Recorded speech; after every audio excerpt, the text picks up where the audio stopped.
taxes is that the Republicans in the State House have absolutely no answer to how are you going to lower our property taxes. They don't have any, and what they'll do is they'll tell you that it's the fault of your local budget committee or your local town council or whoever it is, your school board.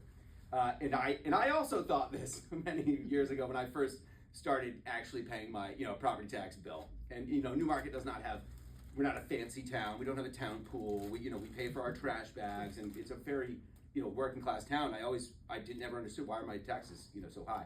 So when I got involved in the town politics, got in the ZBA and served in some other boards and ended up on the town council, I realized that the reason that my taxes were high was because all the money was going to the school.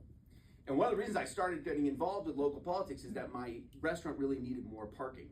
My building was built in 1834. They didn't put a parking lot in.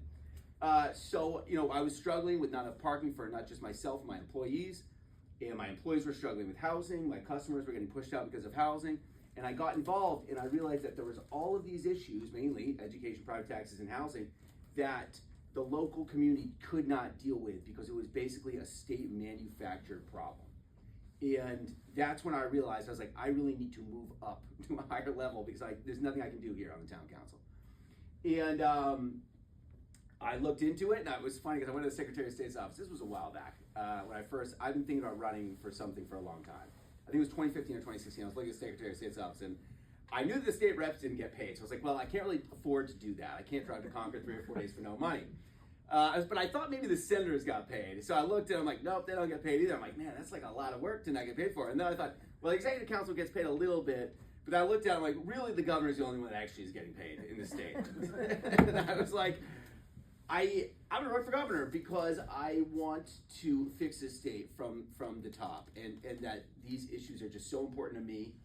And it got to this point where I was like, it would be easier to run for governor and try to fix this problem than to continue running a restaurant under these circumstances, because it was just impossible.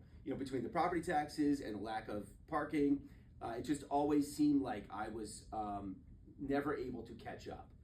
And then to look at, to really look at especially the property taxes and look at a town like Newcastle who's paying very little, and to say, if I had the money to buy into Newcastle, start a little restaurant there, it would be much easier for me to be profitable. And just seeing these inequities in our state. And really, this is what I think we've got to understand that Ronald Reagan made into our system, is this inequality. It was happening anyway, but it has been on steroids for the last 40 years. The rich have gotten richer, the poor have gotten poorer, and we're at a point in our society where it's really pulling us apart.